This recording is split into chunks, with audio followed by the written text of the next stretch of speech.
Hallo, im heutigen Video geht es um das Thema Bewusstsein. Was ist Fremdbewusstsein? Was ist überhaupt Eigenbewusstsein? Und wo kommt das Bewusstsein überhaupt her? Grundsätzlich ist das Bewusstsein eine Funktion der Seele. Das wird auch in der Theosophie so zum Beispiel definiert und erklärt. Doch ist das andere auch, das Bewusstsein ist grundsätzlich ein Kreislauf, ein Kreis. Warum ist das so? Das Bewusstsein ist ja nie so, dass das irgendwelche Aussetzer plötzlich hat. Ja, es ist ja immer, man ist ja immer bewusst so gesehen, auch wenn das Bewusstsein manches umfassen kann oder manches nicht. Und das liegt daran, dass das Bewusstsein grundsätzlich ein Kreislauf ist, ein Kreis. So wurde mir das auch von Melchizedek mal erklärt. Und beim Kreislauf ist es so, dass das unterschiedliche Ebenen beinhaltet dann. Das heißt, man hat zum Beispiel den physischen Körper. Der physische Körper hat an sich selber überhaupt kein Bewusstsein. Das heißt, das ist auch kein Organ irgendwie oder keine Hirnregion oder sowas, sondern grundsätzlich sind die Drüsen, die spielen eine übergeordnete Rolle für den Austausch auch mit der Seele. Und ansonsten ist es das Blut, sprich die Blutzirkulation. Das merkt man auch, wenn irgendwas eingeschlafen ist, so wie man es nennt, ja, ein Bein eingeklemmt, eingeschlafen. Also wenn die Blutzirkulation generell gestört wird, dann hat man dann irgendwann mal kein Bewusstsein mehr von diesem Organ oder dem Bein zum Beispiel. Ja. Und ansonsten ist der Körper oder die verschiedenen Körper, auch Astralkörper, Emotionalkörper so gesehen oder auch der Mentalkörper oder der Kausalkörper als Energiekörper und Chakrensystem, das sind immer Träger des Bewusstseins oder vielmehr ist es so, dass das eine Reflexionsfläche für die Seele ist, das Ganze. Und die Körper sind Sender und Empfänger von, kann man sagen, Seelenbewusstsein. Und die Seele, die extrovertiert sich selber durch diese Verkörperungsformeln. Und daraus entsteht das Bewusstsein. Es ist eine Art Reflexion der Seele zwischen verschiedenen Körpern. Die Seele selber ist nur reines Empfinden oder reine Sehkraft, reines Gewahrsein als solches und nutzt dann eben Körper für ein individuelles oder spezifisches Gewahrsein.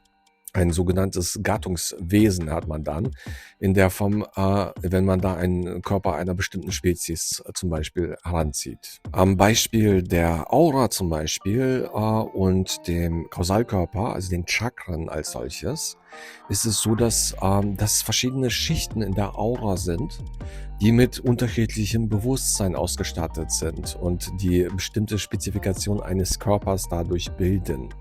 Und das ist so erstmal grob vereinfacht erklärt, was überhaupt Bewusstsein ist. Es ist eine Funktion der Seele, ein Ausdruck der Seele und es ist nichts, was da organisch eindeutig ausgemacht werden kann, sondern das kommt so gesehen von außen auf den Körper zu und bildet zwischen dem Körper und dem Geist eine Reflexionsfläche und diese Reflexionsfläche, das ist das Bewusstsein als solches. Nimmt man jetzt das eigene Bewusstsein, dann ist es ja so, dass es kein neutrales Bewusstsein ist, ein Nullpunkt oder sowas, von dem man ausgeht, sondern das Bewusstsein ist ja immer dann die Art und Weise, wie man sie selber empfindet. Das, was der eigenen Schwingung, der eigenen geistigen Ausrichtung, der eigenen Identität und Verbindung mit und der Nutzung der eigenen Körper, was daraus in Summe entsteht, das ist eigentlich der sogenannte Nullpunkt, von dem man ausgeht und nach dem man irgendetwas bewertet. Es ist aber nicht etwas an sich selber oder etwas, was völlig neutral ist oder ein absolutes Richtmaß ist, sondern es ist eine Reflexionsfläche schlichtweg für den Bewusstseinsstand und Entwicklungsstand geistig gesehen, den man in dem Moment hat und vertritt. Und dann kann sich die Ausrichtung ändern und man kommt mit in eine andere Energieregion. Dadurch ist es ja aber dann auch alles etwas anders, aber es ist kein fremdes Bewusstsein dadurch, sondern das ist einfach eine andere Ausrichtung, ein anderer energetischer Einfluss, in dem man sich befindet und dann fühlt sich alles etwas anders an. Ähnlich anders kann es sich allerdings auch anfühlen, wenn man irgendwie in einer Art Heteronomie ist oder in unmittelbarer Fremdherrschaft, Fremdbewusstsein. Da ist es aber so, das Fremdbewusstsein ist nur dann gegeben, wenn man das nicht bemerkt. Weil wenn man es bemerkt, dann ist es ja kein Fremdbewusstsein, sondern das ist einfach ein äußerer Einfluss. Und man kann dann unterscheiden oder auch wählen, wie weit man darauf eingeht oder auch nicht, wie weit man das in seinen eigenen Bewusstseinskreislauf also aufnimmt oder auch nicht. Und das ist dann einfach nur ein äußerer Einfluss. Allerdings bei Fremdherrschaft ist es so, dass man es eben nicht bemerkt, dass man da von etwas Fremden beherrscht wird, weil man sich vollständig damit identifiziert hält. Und dann hält man das für sein eigenes, obwohl es aber nicht aus der Seele kommt. Zwischen der Seele und dem Menschen gibt es halt einen Spielraum und dieser Spielraum ist auch eine Art von Bewusstseinsraum. Nur kann da auch dann von außen etwas eintreten.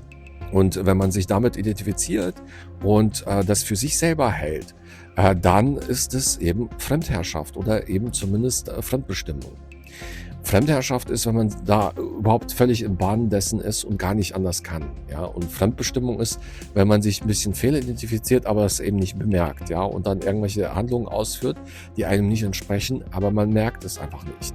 Und Fremdherrschaft ist, wenn man dann einfach völlig beherrscht ist und irgendwas zwanghaft machen muss, obwohl es einfach überhaupt nicht aus der eigenen Seele entstammt, es einem auch eigentlich nicht entspricht. Und bemerken tut man das im Wesentlichen vor allem daran, dass von außen einem alles auch gespiegelt wird, ja, wie man ist, wie man sich gibt und so weiter. Das wird einem von allen Seiten eigentlich im Bewusstsein auch gespiegelt. Und dann müsste man halt aufpassen, wenn man sich ganz anders fühlt als sonst und alles anders auf einen reagiert als üblich, dann kann es eben sein, dass man tatsächlich fremdbeherrscht wird und dass das darauf nur reagiert, was durch einen zum Ausdruck kommt, aber was eben nicht von der eigenen Seele ist und der eigenen Seele nicht entstammt auch dadurch. Und Heteronomie zum Beispiel ist, wenn man da sich vermischt mit etwas, wenn man nicht unterscheiden kann, was von einem selber ist und was eigentlich von außen ist. Das ergibt eine Art Mischung und das nennt man auch Heteronomie dann. Und das ist dann vor allem der Fall, man kann da als gutes Beispiel zum Beispiel einen Chef einer Firma nehmen. Es ist so, dass vom menschlichen Kollektiv diverse Sachen bereitgestellt werden, bis zu 9 Dimensionen. Das liegt nicht nur unter anderem an Christus, sondern auch unter anderem am Logos, der geistigen Hierarchie und so weiter, so dass einem eigentlich jedem Menschen sogar 9 Dimensionen zur Verfügung stehen. Nur hat man da nicht so einfach beliebig Zugriff und so weiter. Ja? Und mit verschiedenen Dimensionen hängen auch verschiedene geistige Fähigkeiten zusammen. Und ein Chef einer Firma zum Beispiel, der greift oft auf Fähigkeiten zurück, die ihm persönlich überhaupt nicht inhärent sind, die auch nicht von seiner Seele unmittelbar kommen. Und diese Fähigkeiten, die werden ihm vom Kollektiv der gesamten Menschheit so gesehen und aller Seelen, die anwesend sind, bereitgestellt. Und diese Bereitstellung, wenn man da Anspruch darauf hat und eben das auch aktiv nutzt, dann passiert es schnell, dass man auch bis zu einem gewissen Grad vom Kollektiv beherrscht wird oder beeinflusst zumindest wird. Und man dann das eben auch mitunter für seins hält oder nicht sicher weiß, woher was ist, aber es dann irgendwie in irgendeiner Weise sinnvoll erachtet und danach agiert und vorgeht oder das eben für die Leitung des Unternehmens Gebrauch davon macht. Und dadurch bildet sich eine gewisse Summe an, die dann als Masse oder Heteronomie dann zählt, wo man nicht einfach sicher sagen kann, was von einem selber ist, was vom Kollektiv ist. Es ist einfach eine Mischung. Das nennt man dann Heteronomie. Das wird auch bei Immanuel Kant und in der Philosophie ein bisschen dann mit näher gebracht und erklärt, wie das entsteht und sich damit verhält. Ja. Und Fremdherrschaft ist oft so, dass das einfach überhaupt nicht erkannt wird, sondern man dann einfach völlig eingenommen davon ist und das völlig für sein eigenes hält, was man da vertritt. Und man kann es auch an verschiedenen Bewusstseinszuständen in sich selber auch merken, dass man nicht so agiert, wie man sich selber eigentlich üblicherweise kennt zum Beispiel. Man eifert wie besessen irgendwelchen Ideen zum Beispiel nach und ähnliches. Ja, das kann oft ein Anzeichen sein, dass man fremdbeherrscht irgendwo wird. Und wenn man aber, sobald man merkt, dass da Einflüsse von außen da sind, dann hört an sich schon bis zu einem gewissen Grad diese Fremdherrschaft auch auf. Sondern dann ist es ein äußerer Einfluss und man kann dann wieder unterscheiden, ob man darauf eingeht oder nicht zum Beispiel.